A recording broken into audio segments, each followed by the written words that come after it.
Okay बच्चों, तो आज हम स्टार्ट करेंगे मोल कॉन्सेप्ट में डीपीपी फर्स्ट।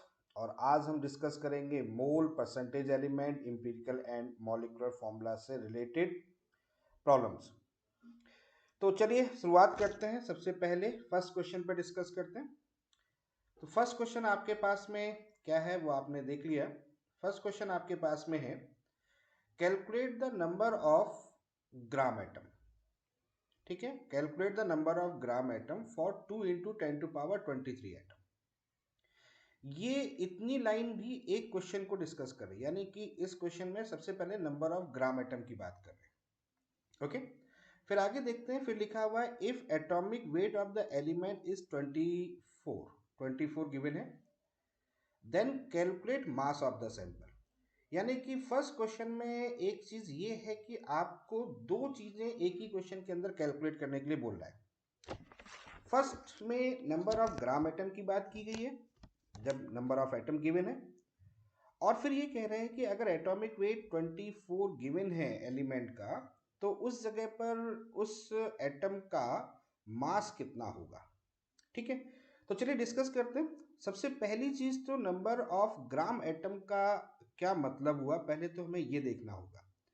देखिए जनरली होता क्या है, जब हम लोग डिस्कस करते हैं, जब लोग पढ़ते हैं या क्वेश्चन पढ़ रहे होते हैं एग्जाम में, तो ग्राम एटम को हम लोग बेसिकली एटम समझ लेते हैं, नंबर ऑफ एटम समझ लेते हैं, या फिर हम वेट समझ लेते हैं। ना तो ये पर्टिकुलरली एटम है, ना ही ये वेट है। ये बेसिकली जो है ये मोल है। एक चीज हमेशा ध्यान रखिएगा कि कहीं पर भी अगर हमें ग्राम एटम लिखा हुआ दिख जाए, कहीं पर हमें ग्राम मॉलिक्यूल अगर कहीं पर रिप्रेजेंट हो रहा है, या कहीं पर अगर कहीं पर लिखा हुआ दिख रहा है ग्राम आयन, अगर ये टर्म कहीं पर भी गिवन है तो इसका मतलब ये मोल को रिप्रेजेंट कर रहा है। ठीक है, यानी कि बेसिकली आपसे वो कैलकुलेट करने के लिए कह रहा है मोल। ठीक है, ये पहली चीज दिमाग में रखनी है। तो पहले अगर हम आगे अगर नहीं देखें, केवल यहां तक अगर हम क्वेश्चन को समझें, तो यहां तक हमसे सिर्फ पूछ रहा है नंबर ऑफ मोल। अब जैसा कि हम जानते हैं कि अगर हमारे पास में कोई भी सब्सटेंस है और अगर वो 1 मोल है, तो उसमें जो पार्टिकल होंगे वो एन नॉट पार्टिकल होंगे, हाँ या ना, ये आप जानते हैं। और जो भी पार्टिकल होते हैं एन नॉट पार्टिकल, उनकी वैल्यूज हम लोग रिप्रेजेंट करते हैं 6.02 इंटू 10⁻23। ठीक है, यानी कि 1 मोल कोई सब्सटेंस है, उसमें नंबर ऑफ पार्टिकल 6.02 इंटू 10⁻23 है। तो अब पहले जो क्वेश्चन की जो पहली लाइन है उसका यहां से आंसर मिल जाएगा कि 6.02 इंटू 10⁻23 अगर एटम है, तो ये बेसिकली रिप्रेजेंट करेगा 1 मोल को। हाँ ना, क्लियर है। तो अगर हम 2 इंटू 10⁻23 एटम अगर आपको दें, तो वो कितने मोल को रिप्रेजेंट करेगा। तो 1/6.02 इंटू 10⁻23, और ऊपर कितना हो जाएगा 2 इंटू 10⁻23। ओके, तो 10⁻23 10⁻23 कैंसिल आउट हो जाएगा, यानी यहाँ वैल्यूज आपके पास में जो आएगी वो आएगी 1/6.02 इंटू 2। तो अप्रॉक्स में अगर देखेंगे तो ये वैल्यूज लगभग आ रही है 1/3, है ना। तो पहला पॉइंट तो ये मिल गया, 1/3 मोल 2 इंटू 10⁻23 एटम जो होंगे वो रिप्रेजेंट करेंगे। ठीक है, क्लियर है, ये पॉइंट समझ में आ गया। अब देन ऑप्शन में अमाउंट दे रखा है, वेट दे रखा है, यानी कि फाइनल आंसर जो हमें चाहिए वो वेट का चाहिए, यानी calculate the mass of the sample चाहिए, है ना, calculate mass of the sample चाहिए। ठीक है, अब मोल के लिए, यानी कि मोल और मास में क्या रिलेशन होता है, तो शायद आपको फॉर्मूला पता होगा। फॉर्मूला होता है number of mole is equal to weight of the substance divide by, अगर एटम है तो एटॉमिक वेट, मॉलिक्यूल होगा तो मॉलिक्यूलर वेट, और आयंस होगा तो आयनिक वेट। अभी एटम है तो इसका मतलब यहाँ पर क्या आ जाएगा, आपका एटॉमिक वेट आ जाएगा। ठीक है, तो मोल तो हमने कैलकुलेट कर लिया बेटा 1/3, वेट हमें कैलकुलेट करना है।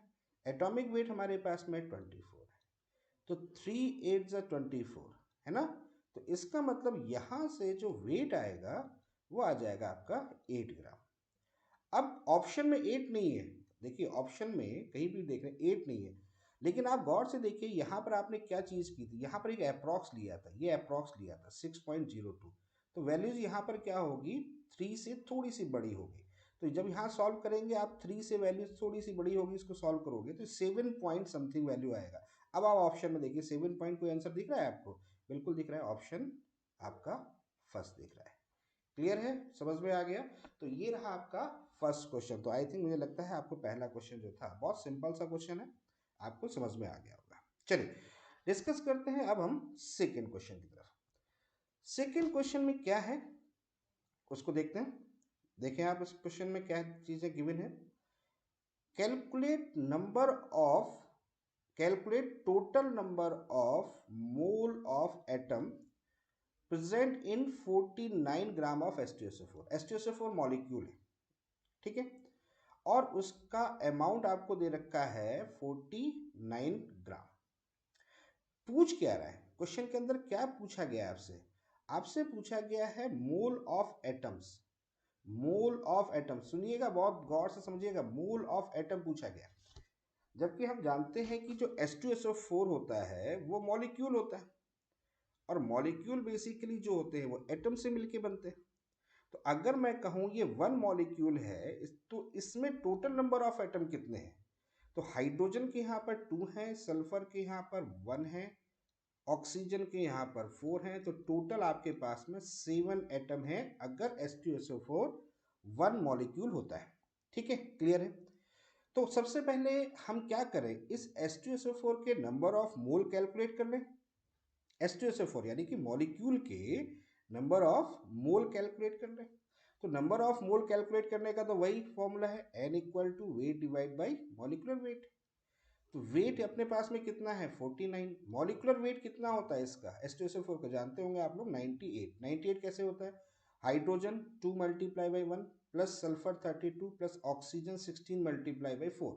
जब आप इसको सॉल्व करेंगे तो टोटल वैल्यूज 98 आएगी, यानी कि ये वैल्यू जब आप सॉल्व करोगे तो ये वैल्यूज आ जाएगी, ये वैल्यूज आपके पास में आ जाएगी, वैल्यू आ गई 1/2।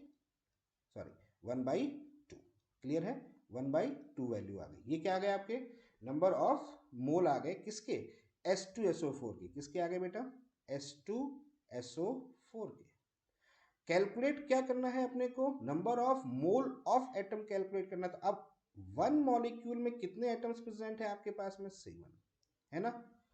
तो इतने जो नंबर ऑफ मोल के मॉलिक्यूल्स हैं, यानी कि अब यहाँ पर इतने number of mole of molecules है, उसमें नंबर ऑफ एटम कितने प्रेजेंट होंगे। तो यहाँ पर हो जाएगा, हम लिखेंगे number of moles of atom, ठीक है, 1/2 मल्टीप्लाई बाई 7। क्लियर, क्यों कर रहा हूँ, फिर से रिपीट कर रहा हूँ कि अगर ये 1 मॉलिक्यूल है H2SO4, तो 1 मॉलिक्यूल H2SO4 में कितने एटम प्रेजेंट है, 7। ठीक है, क्लियर है कि नहीं, कोई दिक्कत नहीं। तो आपके पास में H2SO4 के मोल कितने हैं, 1/2। अपने को चाहिए क्या, number of mole of atom, यानी कि number of mole of atom of H2SO4 चाहिए। समझ रहे हैं ना बात को, इस चीज को ध्यान रखिए, नंबर ऑफ एटम नहीं चाहिए, number of mole of atom चाहिए। क्लियर, तो जब इसको सॉल्व करेंगे तो मोल्स मल्टीप्लाई बाई एक मॉलिक्यूल में जितने भी नंबर ऑफ एटम को मल्टीप्लाई करेंगे तो ये वैल्यूज आ जाएगी 3.5। क्लियर, तो ऑप्शन में 3.5 है, हाँ बिल्कुल है, यानी कि आपका ये सेकेंड ऑप्शन है। समझ में आ रहा है, कोई डाउट तो नहीं आता तक, क्लियर है। ठीक है, हमसे नंबर ऑफ मोल पूछ रहा है, ना कि नंबर ऑफ एटम पूछा गया था। नंबर ऑफ एटम अगर पूछा जाता तो फिर क्या करते हम लोग, फिर हम लोग N0 का मल्टीप्लाई करते, फिर तो आप समझ गए होंगे क्वेश्चन को कैसे सॉल्व किया जाएगा। ठीक है, तो ये रहा आपका second question. Okay, then discuss करते हैं थर्ड क्वेश्चन की तरफ चलते हैं। थर्ड क्वेश्चन में आपके पास में क्या है वो देखते हैं। थर्ड क्वेश्चन में गिवन है which of the following contain the greatest number of atom. Greatest number of atom पूछा गया, ठीक है, यानी कि इन फोर्थ जो आपके सामने ऑप्शंस दिए हैं, इन फोर्थ में सबसे ज्यादा नंबर ऑफ एटम कहाँ प्रेजेंट हैं, ये हमें गिवन करना है। अच्छा, अगर हम इसमें अमाउंट की बात करें तो अमाउंट जो है सबका सेम है ना, अमाउंट सबका सेम है, सबका अमाउंट सेम है। तो नंबर ऑफ एटम कैलकुलेट करना है तो सिंपल सी बात है, अगर जिसके नंबर ऑफ मोल होंगे उसके नंबर ऑफ एटम होंगे, ज़्यादा होंगे। लेकिन अब यहाँ पर देखिएगा, डिपेंड करता है कि एग्जाम्पल में अलग अलग चीज़ें दे रखी है। देखिए C4H10 मॉलिक्यूल है, Ag जो है सिल्वर वो एटॉमिक फॉर्म में है, N2 जो है ये मॉलिक्यूल है, H2O जो है ये मॉलिक्यूल है, ठीक है। अब अलग अलग चीज़ें अगर सिंपल तरीके से अगर हमसे सभी एटम में होते सेम, या फिर सभी मॉलिक्यूल में होते सेम नंबर ऑफ एटम के होते, तो फिर अपन मोल से डिस्कस कर सकते थे। लेकिन क्योंकि यहाँ पर अलग अलग कंडीशन है, अलग अलग टाइप के मॉलिक्यूल हैं, उसमें नंबर ऑफ एटम्स जो है वो भी अलग अलग हैं, तो फिर यहाँ पर हमें कैलकुलेट करना पड़ेगा, ठीक है ना, कैलकुलेट करना पड़ेगा। तो चलो कैलकुलेट करते हैं। सबसे पहले फर्स्ट ऑप्शन को ही कैलकुलेट करते हैं अपन लोग, फर्स्ट ऑप्शन को। तो सबसे पहले अपन लोग क्या करते हैं, number of mole is equal to weight divide by molecular weight formula लगाएंगे। वेट कितना हो गया 1, मॉलिकुलर वेट कितना होगा कैलकुलेट कर लोगे आप, 12 मल्टीप्लाई बाई 4 प्लस 10, तो ये जब सॉल्व करोगे तो ये आएगा 58, यानी यहाँ आ जाएगा आपका 58, ये नंबर ऑफ मोल है। अब इसमें नंबर ऑफ एटम निकालना है आपको, सुनिएगा गौर से, नंबर ऑफ एटम निकालना है। तो नंबर ऑफ एटम निकालना है, तो इस कंडीशन में आप गौर से देखिएगा, एक मॉलिक्यूल में कितने एटम्स प्रेजेंट है, कितने प्रेजेंट है 14, है ना। एक मॉलिक्यूल में टोटल नंबर ऑफ एटम्स कितने प्रेजेंट है, यहाँ 14। अच्छा यहाँ 14 है, यहाँ कितने हैं 1 है, यहाँ पर कितने हैं, इस जगह पर कितने हैं आपके पास में 2 हैं, यहाँ कितने हैं आपके पास में 3 है। या 1 मॉलिक्यूल अगर लेते हैं तो उसमें नंबर ऑफ एटम आपके पास में ये दिख रहा है, ठीक है, क्लियर है, समझ में आ रहा है। वेट दिया हुआ है। अब इस जगह पर अगर हम मुझे number of mole of atom पहले कैलकुलेट कर लूँ तो वो क्या कंडीशन होगी, तो नंबर ऑफ मोल तो मैं निकाल लिया, ये किसका आ गया, एक मॉलिक्यूल का आ गया। अब number of mole of atom निकालना है तो वही मल्टीप्लाई करना पड़ेगा नंबर ऑफ एटम से, तो नंबर ऑफ एटम कितने यहाँ पर 14, ठीक है। अब नंबर ऑफ एटम अगर निकालना होता, अगर नंबर ऑफ एटम निकालना होता फिर किससे मल्टीप्लाई करते, एन नॉट से, ये नंबर ऑफ एटम निकालते। लेकिन एन नॉट का मल्टीप्लाई यहाँ भी होगा, सेकेंड में भी होगा, थर्ड में भी होगा, फोर्थ में भी होगा, तो फिर वो सेम रहेगा, तो इसलिए अपन उसको ज़्यादा दिमाग नहीं लगाते, क्योंकि इतना टाइम अपने पास में पीएमटी वगैरह में नहीं होता, ठीक है। तो आप डायरेक्ट कर सकते हैं यहाँ पर, तो 14 डिवाइड बाई 58 को अगर आप सॉल्व करोगे, तो 14 डिवाइड बाई 58 अगर हम सॉल्व करेंगे तो कोई अप्रॉक्स वैल्यू यहाँ पर आपके सामने मिल जाएगी। और मुझे लगता है वो जो वैल्यूज़ मिलेगी वो लगभग आप देख सकते हैं 14 डिवाइड बाई 58, ठीक है। चलो एक बार रख लेते हैं, मैं अभी सॉल्व भी कर लूँगा। फिलहाल इस यही काम यहाँ पर भी करते हैं, इस जगह पे भी करते हैं, यहाँ पर देखते हैं, यहाँ पर अगर नंबर ऑफ मोल निकालना है तो यहाँ कितना होगा 1 डिवाइड बाई 108 हो जाएगा। यहाँ सॉल्व करेंगे तो यहाँ कितना आ जाएगा, इसी तरीके से यहाँ कैलकुलेट कर लेंगे तो यहाँ कितना हो जाएगा, इस जगह पर हो जाएगा 1 डिवाइड बाई 28। अच्छा एटम की बात कर रहे हैं तो यहाँ 2 हो जाएगा, और यहाँ जब आप सॉल्व करोगे तो यहाँ आ जाएगा n इक्वल टू, यहाँ आ जाएगा 1 डिवाइड बाई कितना हो जाएगा 16 प्लस 2 18, 18 मल्टीप्लाई बाई 3। अब आपको करना क्या है बेटा, इन फोर्थ जो ये वैल्यूज दे रखी है, ये वैल्यूज है, ये वैल्यूज है, ये वैल्यूज है, इन सभी वैल्यूज को आप सॉल्व करेंगे। तो इन वैल्यूज को जब आप सॉल्व करेंगे तो इसमें जो सबसे जो ग्रेटर वैल्यूज है, ठीक है, जो सबसे ग्रेटर वैल्यूज मिलेगी वो 14 डिवाइड बाई 58 की मिलेगी, 14 डिवाइड बाई 58 की मिलेगी। आप सॉल्व कर लीजिएगा इसको, ठीक है, क्योंकि मैं यहाँ पर टाइम किल नहीं कर रहा हूँ, आप डायरेक्ट इसको सॉल्व कर लीजिएगा। तो 14 डिवाइड बाई 58 की वैल्यू मिलेगी, सबसे बड़ी वैल्यूज मिलेगी 1/108 से, 2 डिवाइड बाई 28 से, 3 डिवाइड बाई 18 से। तो बेसिकली जो हमारा यहाँ पर आंसर निकल के आएगा वो हमारा फर्स्ट ऑप्शन आएगा, ठीक है, क्लियर है, समझ में आ रही बात। तो ये रहा आपका क्वेश्चन नंबर 3। चलिए नेक्स्ट डिस्कस करते हैं क्वेश्चन नंबर 4 में। Next question number 4, question number 4 क्या है हमारे पास में, उसको डिस्कस करते हैं। देखिएगा क्वेश्चन नंबर 4 हमारे पास में क्या रिप्रेजेंट कर रहा है, the weight of a molecule of the compound C6H12O6 is, weight of a molecule, एक मॉलिक्यूल आपके पास में दे रखा है C6H12O6। इस C6H12O6 को क्या बोलते हैं बेटा, इसको बोलते हैं ग्लूकोज, जानते हैं आप लोग, ठीक है, इसको ग्लूकोज बोलते हैं। तो ये जो ग्लूकोज है इसका एक मॉलिक्यूल का वेट क्या होगा, ये हमसे पूछा गया है। ओके, चलो इसको सबसे पहले अगर हम सिंपलीफाई करें तो ग्लूकोज का मॉलिक्यूलर वेट कितना होता है? ग्लूकोज का मॉलिक्यूलर वेट होता है 12 multiply by 6 plus 12 multiply by 1 plus 16 multiply by 6। Okay, और जब इसको आप सॉल्व करेंगे तो ये होगा 180, यानी कि अगर वन मॉलिक्यूल है तो उसका मॉलिक्यूलर वेट 180 है। ठीक है, और हम ये भी जानते हैं कि 180 ग्राम अगर आपके पास में ग्लूकोज है तो ये बेसिकली किसको रिप्रेजेंट करेगा? 1 मोल को रिप्रेजेंट करेगा, हाँ या ना? 1 मोल को रिप्रेजेंट करेगा। अब हमें कैलकुलेट क्या करना है? वेट कैलकुलेट करना है 1 मॉलिक्यूल का। अब एक चीज सोचिए, अगर 1 मोल कोई सब्सटेंस है तो उसमें मॉलिक्यूल्स कितने होंगे? n0 मॉलिक्यूल, है ना? इसका मतलब ये जो वेट है 180 ग्राम जो है, ये n0 मॉलिक्यूल का भी तो वेट है, हाँ या ना? n0 मॉलिक्यूल का वेट है। तो अब सिंपल हो गया क्वेश्चन कि n0 मॉलिक्यूल का जो वेट है वो कितना है आपके पास में? 180 ग्राम। ठीक है, तो 1 मॉलिक्यूल का वेट कितना होगा? तो wait of the 1 molecule, short में लिख दे रहा हूं मैं, तो 180 डिवाइड बाई 6.02 इंटू 10⁻23।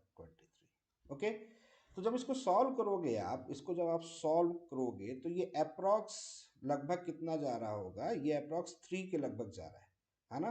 पॉइंट हटा के 10⁻23 को ऊपर लेके जाओगे तो -23 हो जाएगा ना?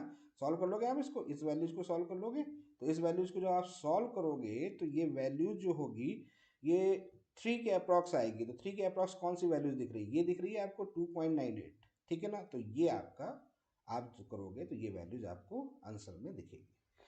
क्लियर है? समझ में आ गया ना बेटा? क्लियर है? बहुत सिंपल तरीके से समझ रहे हैं आप इसको, इसमें कोई बहुत बड़ी रॉकेट साइंस नहीं है जो आपको समझ में नहीं आएगा, एक ही बार में आप इसको समझ सकते हैं। ध्यान रखिएगा किसके लिए कह रहा है? वेट ऑफ अ मॉलिक्यूल, एक मॉलिक्यूल के वेट कैलकुलेट करना है। ठीक है, चलिए ठीक है, फोर्थ क्वेश्चन हो गया। ओके, नेक्स्ट नेक्स्ट क्वेश्चन चलते हैं, फिफ्थ क्वेश्चन में चलते हैं, फटाफट देखते हैं फिफ्थ क्वेश्चन में क्या है। फिफ्थ क्वेश्चन में आपके पास में है the number of sodium atom. Question को, लैंग्वेज को समझिए, number of sodium atom in 2 moles of sodium ferrocyanide. Sodium ferrocyanide का फॉर्मूला होता है ये ध्यान रखिएगा, बहुत इंपॉर्टेंट है। इनऑर्गेनिक में भी कभी कभी ये क्वेश्चन डायरेक्ट पूछा जाता है और कोऑर्डिनेशन केमिस्ट्री में भी ये फॉर्मूला बहुत इंपॉर्टेंट है। तो सोडियम फेरोसाइनाइड आपके सामने गिवन है और उसमें कैलकुलेट करने के लिए पूछा गया number of sodium atom in 2 mole of this, यानी कि 2 मोल अगर ये है तो इसमें नंबर ऑफ सोडियम एटम कितने होंगे। अब एक चीज देखिए, ये आपके पास सोडियम फेरोसाइनाइड है। सोडियम फेरोसाइनाइड अगर एक मॉलिक्यूल है तो उसमें आपके पास में जो सोडियम एटम दिख रहे हैं मुझको फॉर्मूले में, वो 4 दिख रहे हैं। एक मॉलिक्यूल है, यानी कि 1 molecule of sodium ferrocyanide represent 4 atom of the sodium atom. Okay, अब अगर ये 1 मॉलिक्यूल में 4 है तो अगर मैं कहूं 1 मोल में कितने होंगे, तो 1 मोल में कितने होंगे? 1 मोल में कितने होंगे? तो 1 मोल में होंगे 4, सोडियम की बात कर रहा हूं बेटा, केवल सोडियम की, तो 4 इंटू n0। तो 2 मोल्स में कितने होंगे? 2 मोल्स में कितने होंगे? तो यहां पर आ जाएगा 4 इंटू 2 इंटू n0, हाँ है ना? तो 4 इंटू 2 इंटू 6.02 इंटू 10⁻23, यही तो होगा। ये निकल के आ गए आपके पास में सोडियम एटम। क्लियर? तो अब इसको सॉल्व करोगे आप तो ये आ जाएगा 48 के लगभग, 48। तो 48 कहाँ दिख रहा है? ये दिख रहा है, देखो आपको 48 दिख रहा है, दिख रहा है ना? तो ये 48 आपके पास में आ जाएंगे। ये क्या निकल के आ गए? Number of sodium atom. तो ये हो गया 48 इंटू 10⁻23। देखो ऑप्शन मैच कर रहा नहीं कर रहा है? ये ऑप्शन मैच कर रहा है, बाकी कोई ऑप्शन मैच नहीं कर रहा है, कोई नहीं कर रहा है ना? तो ये आंसर आपका कौन सा रिप्रेजेंट करेगा? 4 करेगा। अब इसी में एक चीज और समझिएगा, अगर मैं आपसे कहता calculate the number of carbon atom, अगर मैं यहां पर कहता तो नंबर ऑफ कार्बन एटम में सेम क्वेश्चन में यही होता। अब यहां पर देखिए नंबर ऑफ कार्बन एटम कितने, सी एन कैसे लिखा हुआ है? सी एन का 6 लिखा है। तो कार्बन कितने हो गए आपके पास में 6, नाइट्रोजन कितने हो गए आपके पास में 6। तो अगर इनकी बात करता तो 1 मोल के लिए कितना होता, तो 6 इंटू एन नॉट, अगर 1 मोल होते तो कार्बन भी कैलकुलेट होता, नाइट्रोजन के लिए होता तो वो भी कितना होता 6 इंटू एन नॉट होता, 2 मोल होगा तो यहाँ 2 का मल्टीप्लाई होगा। ये मैंने एक जनरल सी बात और बता दी आपको कि अगर ऐसा भी क्वेश्चन रिप्रेजेंट हो सकता है। फिलहाल हमारा आंसर मिल गया, हमारा आंसर क्या है, फोर्थ ऑप्शन है 48 इंटू 10⁻23। ठीक है, क्लियर है, समझ में आ गया। चलो आगे बात करते हैं, नेक्स्ट क्वेश्चन नंबर 6 की तरफ चलते हैं। क्वेश्चन नंबर 6 देख लेते हैं। क्वेश्चन नंबर 6 क्या है उसको देखते हैं। 4.4 gram of an unknown gas, कोई अननोन गैस है जिसका अमाउंट दिया गया है 4.4 gram. Okay, gas occupied 2.24 litre of volume at STP. ठीक है, ये वॉल्यूम गिवन है एसटीपी पे, एसटीपी समझ रहा है, standard temperature and the pressure. The gas may be, यानी कि पूछा गया है, ये आपके पास में जो 3 ऑप्शन है, फोर्थ ऑप्शन तो बेसिकली कॉम्बो फॉर्म है, तो 3 आपके सामने जो नीचे गैस लिखी हुई है वो कौन सी गैस है, N2O है कि CO है कि CO2 है। तो क्वेश्चन के अंदर देखिए 2 चीजें इंपॉर्टेंट है, एक तो वॉल्यूम, और वॉल्यूम गैस का किस पे दे रखा है, एसटीपी पे दे रखा है। अगर हम वॉल्यूम की बात करते हैं तो आप ही जानते हैं कि अगर हमारे पास में कोई गैस है, कोई गैस है और वो गैस अगर 1 मोल है, 1 मोल है, ठीक है, और किस पर है, एसटीपी पर है, तो वो गैस जो है वो कितना वॉल्यूम ऑक्यूपाई करती है, 22.4 लीटर। पता है हमको, जानते हैं हम इस चीज को। कोई भी गैस है, वो गैस अगर 1 मोल है और वो एसटीपी पे अगर है तो उसका जो वॉल्यूम होगा वो 22.4 लीटर होगा। ठीक है, यानी 1 मोल गैस का वॉल्यूम 22.4 लीटर है, तो 2.24 लीटर अगर कोई गैस है तो उसका वॉल्यूम उसके मोल्स कितने होंगे, कैलकुलेट कर सकते हैं अपन लोग। यानी इस गैस के नंबर ऑफ मोल अगर कैलकुलेट करना है किसका, जिसके 2.24 दे रखा है, 2.24 लीटर दिया हुआ है। ठीक है, तो यहां पे क्या करेंगे, 2.24 डिवाइड बाई 22.4, सॉल्व करेंगे इसको। क्लियर है, इसको सॉल्व कर लेंगे आप, बहुत इजी है, यहाँ से पॉइंट यहाँ पर 0 लगा लोगे आप, ठीक है ना, पॉइंट से पॉइंट हट जाएगा। ठीक है, 1/10 दैट्स मीन 0.1 मोल। यानी कि सबसे पहली चीज हमें इस क्वेश्चन से मिल गई कि 2.24 लीटर जो हमारे पास में गैस थी, उस गैस के मोल 0.1 मोल मिल गए। अब मोल हमें गैस के मिल गए हैं, वेट हमें गिवन है, तो क्या हम इस गैस का मॉलिक्यूलर वेट नहीं निकाल सकते? बोलो बच्चा, निकाल सकते हैं, निकाल सकते हैं, बिल्कुल निकाल सकते हैं। तो number of mole is equal to weight divide by molecular weight, तो 0.1 इज इक्वल टू वेट है 4.4 डिवाइड बाय मॉलिक्यूलर वेट, तो मॉलिक्यूलर वेट हो जाएगा 44। अब आइडेंटिफाई करना है बेटा, ये आपके पास में जो 3 गैसें रिप्रेजेंट है यहाँ पर, इन तीनों गैसों का मॉलिक्यूलर वेट कितना है। जिन गैसों का मॉलिक्यूलर वेट 44 होगा वो गैस इस डेटा को एक्सप्लेन करेंगे। ठीक है, तो चलो मॉलिक्यूलर वेट आपको निकालना आता ही है, देख लेते हैं। मॉलिक्यूलर वेट कितना होगा, 14 मल्टीप्लाई बाई 2 प्लस 16, ठीक है, यानी कि 28 प्लस 16, ये कितना हो जाएगा, 44 हो जाएगा। ओके, यहाँ कितना होगा, 12 प्लस यहाँ 16, ठीक है, तो 12 प्लस 16 कितना हो जाएगा, ये 28 हो जाएगा। ठीक है, और यहाँ पर कार्बन डाइऑक्साइड कितना होगा, 12 प्लस 16 मल्टीप्लाई बाई 2 32, देन ये 44। इसका मतलब ये गैस N2O भी हो सकती है, N2O भी हो सकती है, और ये गैस CO2 भी हो सकती है। तो देखिए फोर्थ ऑप्शन को अगर देखें 1 and 3 बोथ लिखा हुआ है, इसका मतलब 1 भी है और 3 भी है, तो ऑप्शन हमारा कौन सा हो जाएगा, फोर्थ ऑप्शन हो जाएगा। ठीक है बेटा, क्लियर है, बहुत सिंपल सा क्वेश्चन था, बहुत आसानी से इस क्वेश्चन को सॉल्व कर लिया अपन लोगों ने। बस ध्यान रखना है कि कोई गैस अगर है 1 मोल है, एसटीपी पे है तो वॉल्यूम कितना होगा 22.4 लीटर होगा। ठीक है, चले आगे। ओके, तो नेक्स्ट क्वेश्चन की तरफ चलते हैं। Question number 7। क्वेश्चन नंबर 7 क्या है उसको देखते हैं। क्वेश्चन नंबर 7 की बात करें, question number 7, if VML of the vapors of the substance at NTP weight W gram, ठीक है, the molecular weight of the substances। अब देखिएगा एनटीपी एसटीपी पे ज्यादा केमिस्ट्री में डिफरेंस नहीं है। अगर एनटीपी लिखा है तो भी वहां पर 22.4 लीटर, एसटीपी लिखा है तो भी वहां पर 22.4 लीटर मान के चलिएगा। ठीक है, एनटीपी क्या होता है, नॉर्मल टेम्परेचर एंड प्रेशर। तो एनटीपी और एसटीपी में कंफ्यूजन होने की आपको कोई जरूरत नहीं है।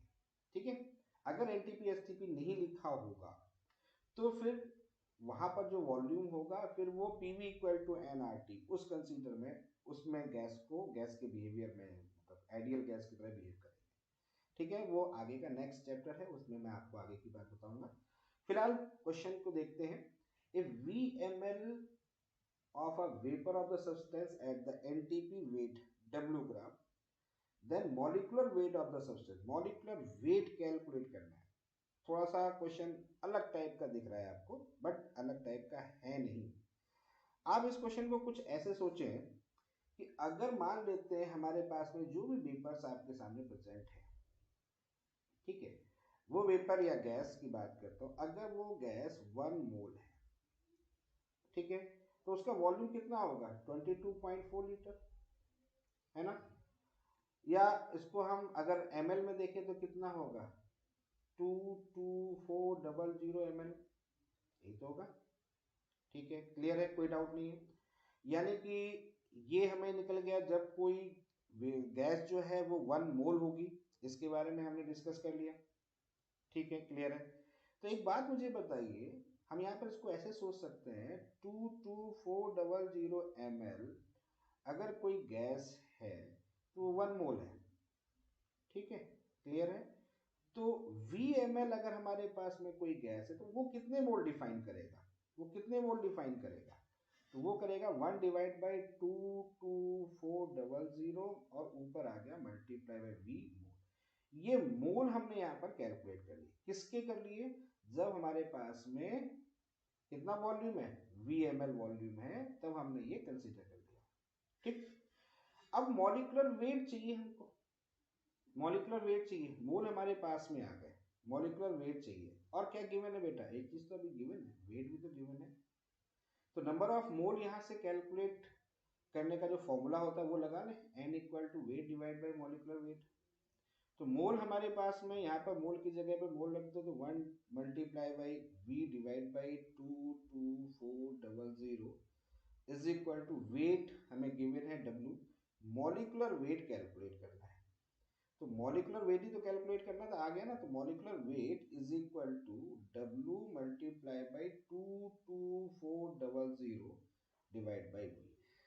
ये एक्सप्रेशन देखिए आपके पास में आंसर में है क्या, बिल्कुल है, ये दिख रहा है आपको, ये एक्सप्रेशन। ठीक है, W multiply by 22400 divide by V, देखो दिख रहा है आपको, देखिए ये दिख रहा है W divide by V multiply by 22400।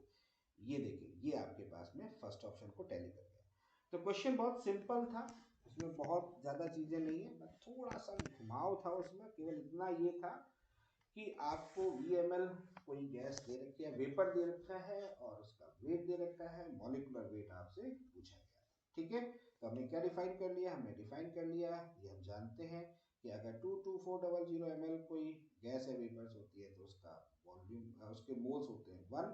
तो VML कोई गैस है तो उसके कितने मोल होंगे, ये पहले हमने यहाँ पर डिस्कस कर लिया। ठीक है, और ये मोल कैलकुलेट हो गए तो देन आगे तो आप जानते होंगे, फॉर्मूला लगाइए और आंसर पाइए। ठीक है, क्लियर है। चले नेक्स्ट अगले क्वेश्चन की तरफ।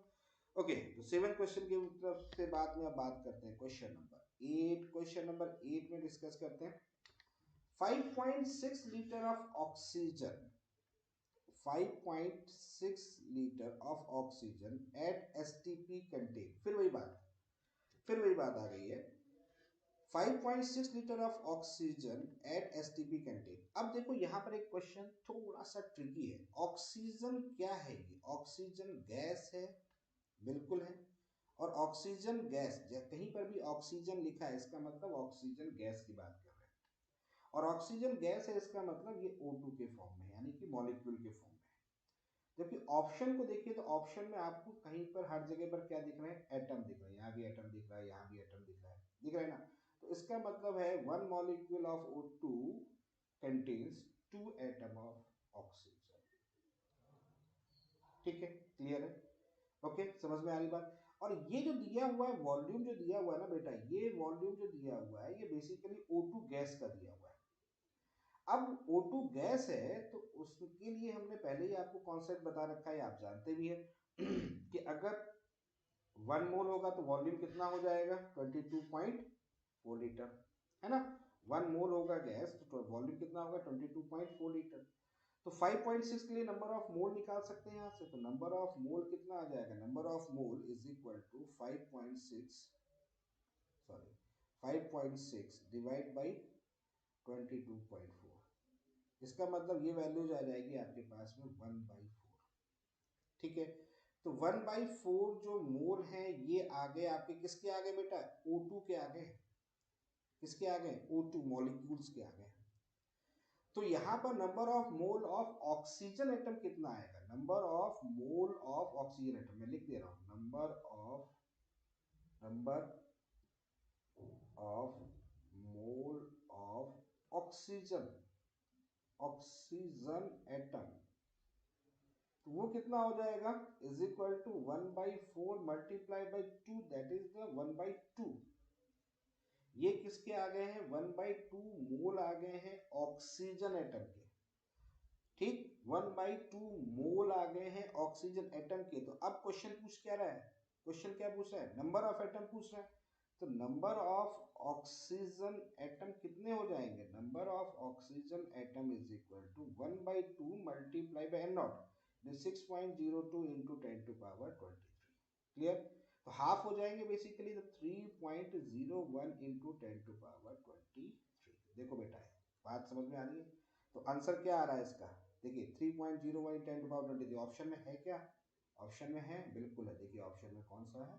थर्ड ऑप्शन या सेकेंड ऑप्शन है, 3.01 इंटू 10⁻23। क्लियर है? समझ में आ गई बात? तो यहाँ पर कंफ्यूज बिल्कुल मत होइएगा, छोटे छोटे पॉइंट्स हैं, बिल्कुल कंफ्यूज मत होइएगा कि ऑक्सीजन लिखा है तो ऑक्सीजन एटम है कि मॉलिक्यूल, कैसे होगा? ऑक्सीजन लिखा है तो ऑक्सीजन मॉलिक्यूल को डिफाइन करेगा। ठीक है, क्लियर है? चलो नेक्स्ट चले।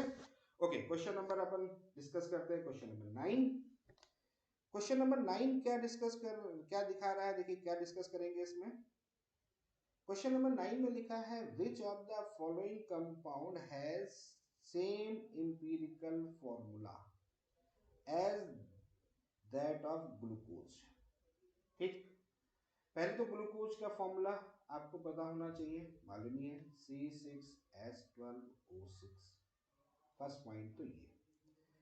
अब इंपीरिकल फॉर्मूला और मॉलिक्यूलर फॉर्मूला दो चीजें होती हैं। आप जानते होंगे कि जब भी हम मॉलिक्यूलर फॉर्मूला और इंपीरिकल फॉर्मूला की बात करते हैं तो हम कुछ इसको ऐसे लिखते हैं, इंपीरिकल फॉर्मूला इनटू n। ठीक है, ऐसे ही लिखते हैं। और अगर n क्या होता है? n एक नंबर है, होल नंबर है। ठीक है, होल नंबर 1 2 3। ठीक है, कोई भी नंबर है वो हम यहाँ पे यूज कर सकते हैं, होता ही है वो। अब इस कंडीशन में हमसे पूछा गया है कि जो इसका यानी कि C6H12O6 का जो इंपीरिकल फॉर्मूला होगा वही इंपीरिकल फॉर्मूला इन सब में कैसा होगा। क्लियर है? समझ में आ रही बात? तो इसका इंपीरिकल फॉर्मूला क्या होगा सोच के देखो, सिंपल फॉर्म में लिखे इंपीरिकल फॉर्मूला। तो ये किसका कि इसमें कितने का मल्टीप्लाई किया गया, कितने n का मल्टीप्लाई किया गया, ये आया। कितने n का मल्टीप्लाई किया गया इंपीरिकल फॉर्मूले में, ये आया।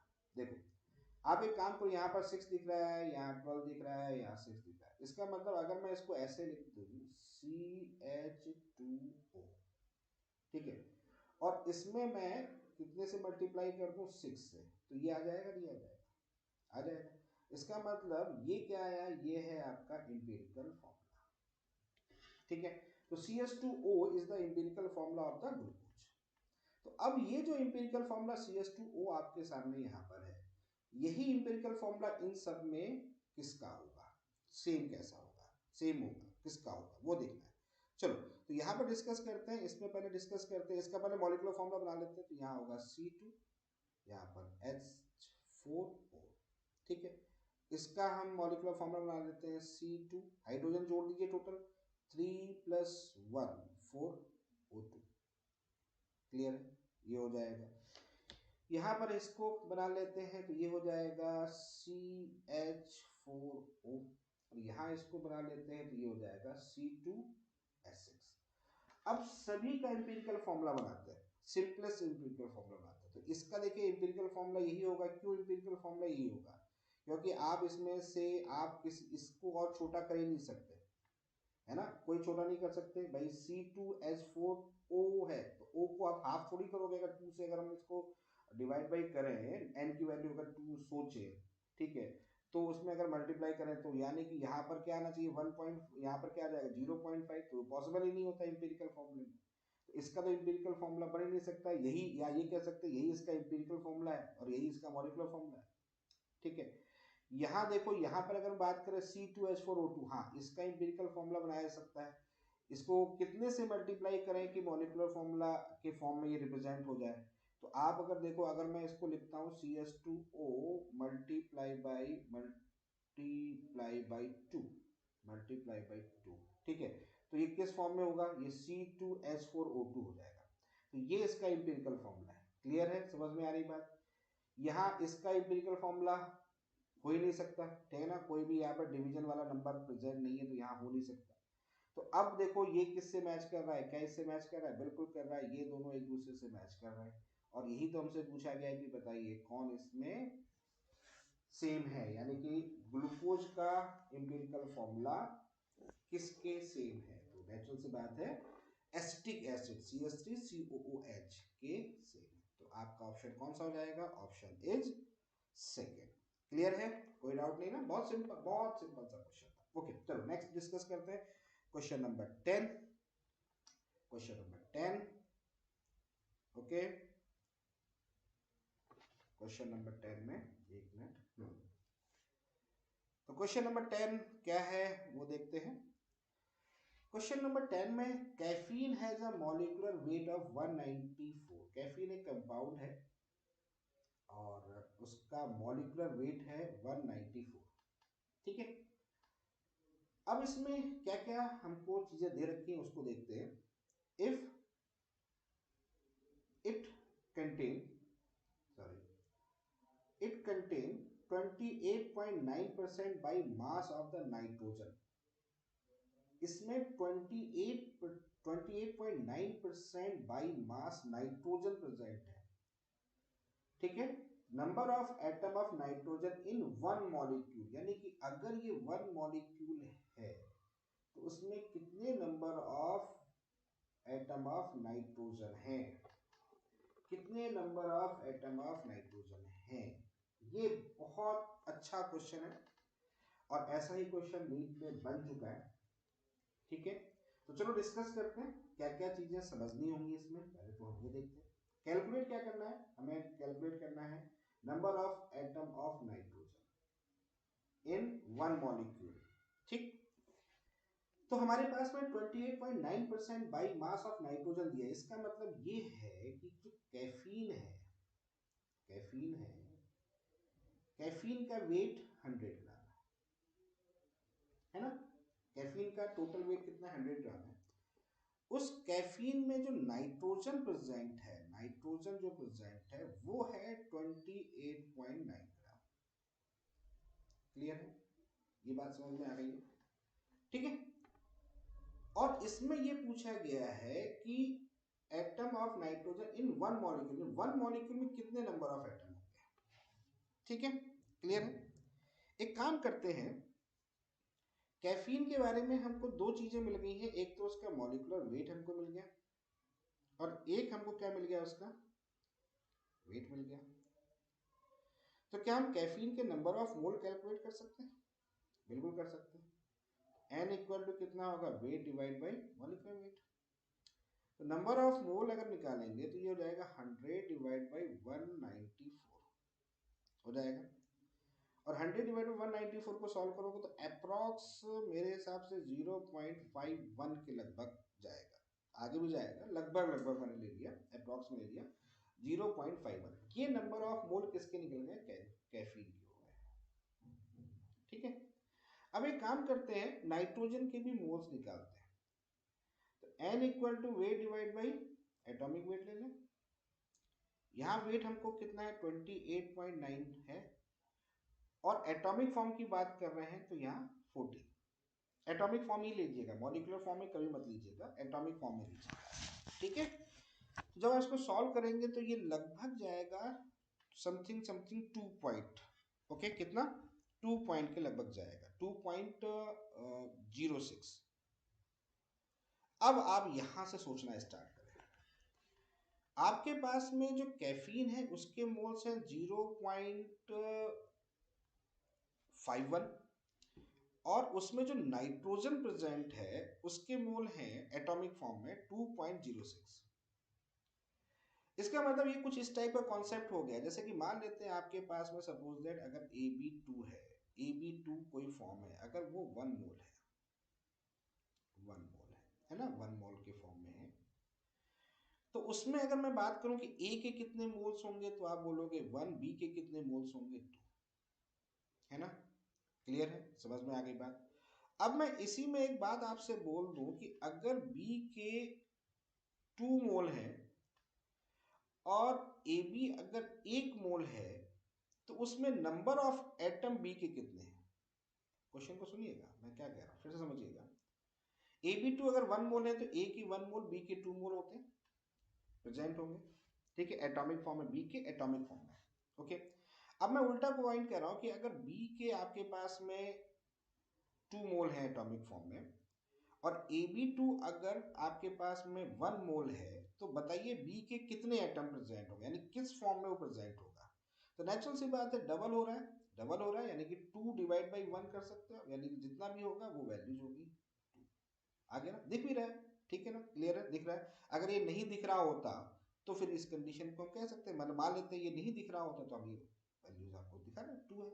वही चीज यहाँ पर है, कैफीन का मॉलिक्यूलर फॉर्मूला तो हमको दिख नहीं रहा है, कोई दिक्कत नहीं है, लेकिन हमें ये मालूम चल गया कि उसमें जो नाइट्रोजन प्रेजेंट है उसके नंबर ऑफ मोल इतने हैं, जबकि कैफीन के मोल इतने हैं, तो उसमें नाइट्रोजन कितना प्रेजेंट होगा, तो ये कर लेंगे 2.06 जो नाइट्रोजन के हैं डिवाइड बाई 0.51, है ना, तो ये वैल्यू जाएगी लगभग 4। इसका मतलब यहां पर ये दिख रहा है कि जो भी इसका मॉलिक्यूलर फॉर्मूला होगा, मुझे नहीं पता कौन सा मॉलिक्यूलर फॉर्मूला, ये क्वेश्चन के अंदर गिवन नहीं है, लेकिन उसमें हमें ये दिख रहा है कि अगर कैफीन के मोल्स 0.51 है और उसमें नाइट्रोजन 2.06 मोल एटॉमिक फॉर्म में प्रेजेंट है, तो वो तभी पॉसिबल है जब नाइट्रोजन के 4 एटम उसके अंदर होंगे। ठीक है बेटा, क्लियर हो गया, समझ में आ रही बात। तो अच्छा क्वेश्चन था, थोड़ा सा ट्रिकी क्वेश्चन था, थोड़ा सा सीखना था इसमें, तो आप सीख गए होंगे आई होप। चले आगे नेक्स्ट डिस्कस करते हैं। ओके, तो नेक्स्ट अगले क्वेश्चन की तरफ चलते हैं। नेक्स्ट क्वेश्चन क्या है वो भी देख लेते हैं। नेक्स्ट क्वेश्चन में आपके पास में इंसुलिन कंटेन 3.4% सल्फर। ये क्वेश्चन भी as it is previous question की तरह ही है। इंसुलिन का मॉलिक्यूलर फॉर्मूला गिवन नहीं, केवल इंसुलिन लिखा हुआ है।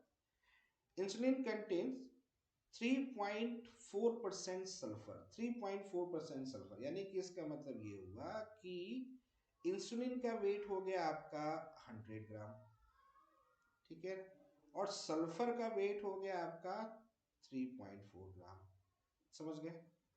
अब क्वेश्चन थोड़ा चेंज है, the minimum molecular weight of the insulin, insulin का मॉलिक्यूलर, पिछले क्वेश्चंस में आपको जो भी कैफीन था उसका मॉलिक्यूलर वेट गिवन था, यहां पर ये मॉलिक्यूलर वेट इंसुलिन का पूछ रहा है, ठीक है।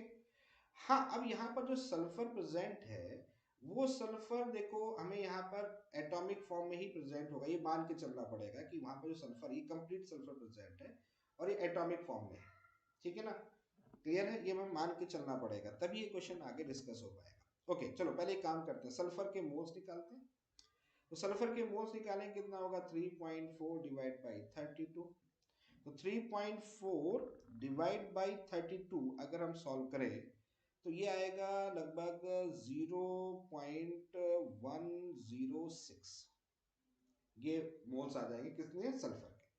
और सल्फर क्योंकि मैं एटॉमिक फॉर्म में बात कर रहा हूं, यानी कि जो टोटल सल्फर प्रेजेंट है वो इतना है, तो मैं ये कह सकता हूं कि जितना ये सल्फर है ये सिंगल एटॉमिक फॉर्म में, सिंगल एटॉम, क्योंकि मिनिमम की बात कर रहा है यहाँ पर, मिनिमम है तो एक से छोटा तो कुछ होता नहीं है, तो सल्फर जो है वो मिनिमम एटॉमिक वेट की बात कर रहे हैं, इसलिए मिनिमम एटम, एक एटम, एटलीस्ट वन एटम तो उसके अंदर प्रेजेंट है।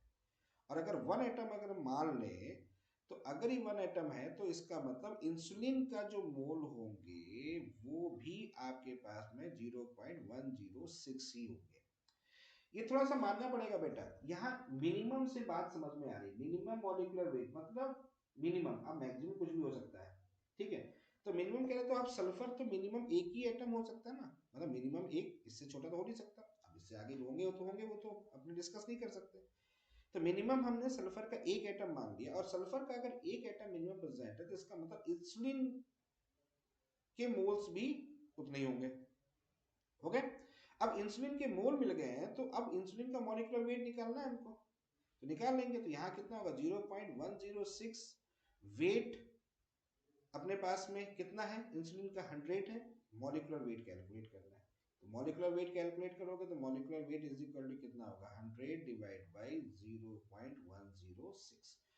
इसको सॉल्व करोगे बेटा, लगभग ये वैल्यूज जो जाएगी, जो सॉल्व करोगे इसको, तो ये वैल्यूज होगी अप्रॉक्स 941 के लगभग होगी। तो 941.176 एक ही ऑप्शन है जो इसके करीब मैच कर रहा है। देखो ये 941, ये देखो दिख रहा है 941, तो 941.176 ये वैल्यूज यहाँ पर होगी। आप सॉल्व करके देख लीजिएगा, यही वैल्यूज निकल के आएगी। तो यहाँ से आप मॉलिक्यूलर वेट कैलकुलेट करेंगे तो ये आ जाएगा 100 डिवाइड बाई 0.106 को सॉल्व करेंगे तो ये वैल्यूज आ जाएगी आपके पास 941.176। तो आंसर कौन सा हो जाएगा आपका, 1 हो जाएगा। तो ये क्वेश्चन, और देखिए प्रीवियस क्वेश्चन में क्या डिफरेंस था, प्रीवियस क्वेश्चन में वहां पर वो मॉलिक्यूल के फॉर्म में भी रह सकता था, लेकिन यहाँ पर मिनिमम मॉलिक्यूलर वेट कर रहे हैं, तो इसका मतलब यहाँ पर सल्फर को हमने वन एटम की तरह ही डिस्कस किया है। ठीक है, क्लियर है, चले आगे। ओके, नेक्स्ट अगले क्वेश्चन की तरफ चलते हैं। क्वेश्चन नंबर 12, क्वेश्चन नंबर 12 क्या है उसको देख लेते हैं। क्वेश्चन नंबर 12 है the percentage values of nitrogen in urea. अरे बहुत सिंपल सा क्वेश्चन है, यूरिया में नाइट्रोजन की परसेंटेज कितनी है भाई। यूरिया का फॉर्मूला कितना होता है, यूरिया का फॉर्मूला होता है, क्या होता है, NH2CO NH2, ये इसका यूरिया का फॉर्मूला हो गया, हो गया ना। अब इसमें नाइट्रोजन कितने प्रेजेंट है, नाइट्रोजन यहाँ पर आपके पास में 2 एटम प्रेजेंट है, तो परसेंटेज कैसे निकालेंगे, 2 हो गया तो 28 डिवाइड बाई मॉलिक्यूलर मास कितना होगा इसका 60 इंटू 100, बस इतना ही तो करना है, बहुत सिंपल सा क्वेश्चन है। तो 28 डिवाइड बाई 60 ऊपर मल्टीप्लाई बाई 100, और जब इसको सॉल्व करोगे तो लगभग ये 46 के करीब आएगा आंसर, 46 के अप्रॉक्स कौन सा आंसर है, हाँ बिल्कुल है, बिल्कुल है, फर्स्ट ऑप्शन है। बहुत सिंपल सा क्वेश्चन था, कुछ नहीं करना है इसमें, परसेंटेज निकालनी थी। आप किसी भी एटम, किसी भी मॉलिक्यूल में किसी भी एटम की जो परसेंटेज है वो आप कैलकुलेट कर सकते हो, उसका atomic weight divide by total, ठीक है, total molecular weight multiply by 100, तो परसेंटेज आ जाए। ओके, तो ये रहा आपका 12 क्वेश्चन, बहुत सिंपल था। तो नेक्स्ट अगली बात करते हैं क्वेश्चन नंबर 13। क्वेश्चन नंबर 13 की तरफ चलते हैं। क्वेश्चन नंबर 13 है the empirical formula of the compound of molecular mass 120, molecular mass दे रखा है आपको 120, एम्पिरिकल फॉर्मूला दे रखा है CH2O, the molecular formula of the compound. बहुत सिंपल सा क्वेश्चन है, मॉलिक्यूलर फॉर्मूला, एम्पिरिकल फॉर्मूला आपको पता ही है, मैंने आपको बताया था कि molecular formula is equal to empirical formula into n, ये बताया था, क्लियर है, समझ में आ रहा है। तो एम्पिरिकल फॉर्मूला हमें गिवन है, मॉलिक्यूलर फॉर्मूला हमें कैलकुलेट करना है, तो बस किस चीज की कमी रह गई बेटा, n की रह गई। ये n कौन सा नंबर है ये कैलकुलेट करना है। और n कैसे निकालते हैं, n is equal to molecular formula mass divide by empirical formula mass, पढ़ा है ना, बस ये निकालते हैं। तो n is equal to molecular formula mass कितना गिवन है बेटा, 120 गिवन है, तो ये रहा आपके पास में 120। और इंपिरिकल फॉर्मूला मास कितना हो गया, देखो CH2O लिखा है, तो कार्बन 12, हाइड्रोजन 2, ऑक्सीजन 16। सॉल्व कर लोगे इसको, ओके। तो सॉल्व कर लेंगे तो कितना हो जाएगा आपके पास में, ये आ जाएगा, ये आ जाएगा, अरे भाई सॉल्व कर लोगे ना, कितना हो जाएगा, ये हो जाएगा 0 1 2 एंड देन 3, ये आ गया आपके पास में 30 आ जाएगा। 30 क्लियर है, पॉइंट समझ में आ रहा है। तो यहाँ पर आप रख दीजिए 30, ये कितनी आ गई वैल्यूज 4 4 4 आ गया। 4 को उठाए कहाँ रखना है, यहाँ रखना है, ठीक है। तो आपके पास में क्या है, CH2O, इसमें मल्टीप्लाई बाई कितने का कर देंगे, 4 का, तो ये हो जाएगा C4H8O2। बोलो बेटा क्लियर है, समझ में आ गया, यही दिख रहा है आपको C4H8, सॉरी C4H8O4, हाँ, तो C4H8O4, ठीक है। तो C4H8O4 दिख रहा है आपको, हाँ बिल्कुल दिख रहा है, ये देखिएगा, ये हमारे पास में, तो ये हमारा सेकेंड ऑप्शन है। क्लियर है, कोई डाउट, और कोई मैच कर रहा है इसमें, नहीं ये नहीं कर रहा, ये नहीं कर रहा, और कोई नहीं कर रहा, ठीक है। चलो नेक्स्ट क्वेश्चन नंबर 13 के बाद अगले डिस्कस करते हैं क्वेश्चन नंबर 14। क्वेश्चन नंबर 14 में क्या है वो भी देख लेते हैं फटाफट। क्वेश्चन नंबर 14 में पूछा गया है hydrocarbon contain 75% of carbon, 75% of. अब देखिए परसेंटेज कार्बन की दी हुई है, पहले एक यूरिया वाला एग्जांपल आया था, वहां पर कैलकुलेट कर रहे थे नाइट्रोजन की, यहाँ पर क्वेश्चन आ गया है कार्बन की परसेंटेज आपको गिवन है, और पूछा गया कि बताइए किसमें होगी 75% कार्बन, किसमें परसेंट होगा, ठीक है ना। तो यहीं से स्टार्ट कर लें, इसे स्टार्ट कर लें, तो 12 डिवाइड बाई 16 मल्टीप्लाई बाई 100, ठीक है। ये कितना होगा 3/4 इंटू 100। सॉल्व करोगे, मेरे हिसाब से पहले ही आंसर दिख गया आपको, ये 75% दिख रहा है, दिख रहा है, परसेंटेज लिखो 75% आ जाए। क्लियर है, समझ में आ गया, तो फर्स्ट ऑप्शन ही दिख रहा है। चलो और भी देख लेते हैं, इसमें होगा क्या, तो 12 मल्टीप्लाई बाई 2 प्लस 4, ठीक है, तो ये कितना हो गया 28। 12 multiply by 2 divide by 28 multiply by 100, क्या ये पॉसिबल है, नहीं है ना। क्लियर है, यहाँ भी नहीं है, यहाँ भी नहीं है, यहाँ भी आप देख लेना, यहाँ भी आप देख लेना, चेक कर लेना, ठीक है ना। ऐसा 75% ही मिलेगा, कुछ और मिलेगा, ठीक है। तो ये भी आपका सॉल्व हो गया क्वेश्चन नंबर 14, ये भी आपका सॉल्व हो गया। चलो नेक्स्ट अगले पॉइंट बात करते हैं, क्वेश्चन नंबर 15। तो क्वेश्चन नंबर 15 में देखिए क्या है, क्वेश्चन नंबर 15 में फॉस्जीन अपोजनस गैस, बहुत अच्छी बात है, जानते हैं हम लोग, और ये कब यूज हुई थी ये भी इसमें गिवन है, ठीक है, कोई दिक्कत नहीं है। अब उसमें क्या दिया है, कार्बन का परसेंटेज दे रखा है, ऑक्सीजन का परसेंटेज दे रखा है, क्लोरीन का परसेंटेज दे रखा है। What is the empirical formula of the phosgene, empirical formula पूछा गया है, हालांकि बहुत सिंपल सा क्वेश्चन है, ठीक है। फॉस्जीन का फॉर्मूला क्या होता है, COCl2 होता है, ठीक है। अब COCl2 जो है ये फॉस्जीन का होता है, और यही पूछ रहा है बेसिकली, अगर देखा जाए तो यही पूछ रहा है। देखो अब लेकिन COCl2 देखिए दो जगह लिखा हुआ है, एक जगह COCl2 ये लिखा है, दिख रहा है हमको डायरेक्ट, और एक जगह लिखा है C2O2Cl4। हालांकि ये इंपिरिकल फॉर्मूला नहीं हो सकता, कि इंपिरिकल फॉर्मूला बहुत छोटा वैल्यूज होते हैं, तो होता यही है, यानी कि इसका मतलब आंसर हमारा यही होगा। बट लेकिन बी केयरफुल, चेक कर लेते हैं, ठीक है ना, चेक करेंगे, बिल्कुल करेंगे, और हमें सॉल्व करना आना चाहिए क्वेश्चन को, ये हमारे लिए बहुत जरूरी है। ओके, तो ये क्वेश्चन कैसे सॉल्व करते हैं, आप लोगों ने 11th में देखा होगा कैसे सॉल्व करते हैं। इस तरह से एक टेबल बनाते हैं, सबसे पहले यहाँ पर एलिमेंट लिखते हैं, ठीक है, समझ रहे होंगे, फिर यहाँ पर परसेंटेज लिखते हैं, फिर यहाँ पर इस जगह पर परसेंटेज के बाद में एटॉमिक वेट लिखते हैं, फिर अगले वाले में हम लोग क्या करते हैं, इस जगह पर percentage divide by atomic wait करते हैं, ठीक है, और फिर यहाँ पर एक क्या करते हैं, सिंपल रेशियो लेते हैं, है ना, क्या लेते हैं, सिंपल रेशियो। ये कैलकुलेट करने का तरीका क्या होता है, ये तरीका होता है इंपिरिकल फॉर्मूले का, ओके। तो यहाँ पर जो जो गिवन है, जो जो है वो हम उसका डेटा लिख देते हैं, यहाँ कार्बन है, यहाँ पर ऑक्सीजन है, यहाँ पर क्लोरीन है, कार्बन कितना हो जाएगा, यहाँ पर 12.1 हो जाएगा, यहाँ पर लिखा हुआ 16.2, यहाँ पर है 71.7, ठीक है। एटॉमिक वेट कार्बन 12 होता है, यहाँ पर ऑक्सीजन का 16 होता है, यहाँ पर 35.5 होता है। अब percentage divide by atomic weight करेंगे, तो परसेंटेज 12.1 डिवाइड बाय 12, ठीक है, वैल्यूज बनाएगी लगभग 16.2 डिवाइड बाई 16, अप्रॉक्स में सिंपल रेशियो में साथ में ले ले रहा हूँ, ये 1 ले लेता हूँ, और यहाँ पर आएगा 71.7 डिवाइड बाई 35.5, वैल्यूज आ गई 2। तो ये सिंपल रेशियो को रिप्रेजेंट कर रहा है, तो सिंपल रेशियो 1 1 2, यानी ये हो गया 1, ये हो गया 1, ये हो गया 2। तो कार्बन 1, ऑक्सीजन 1 और क्लोरीन 2।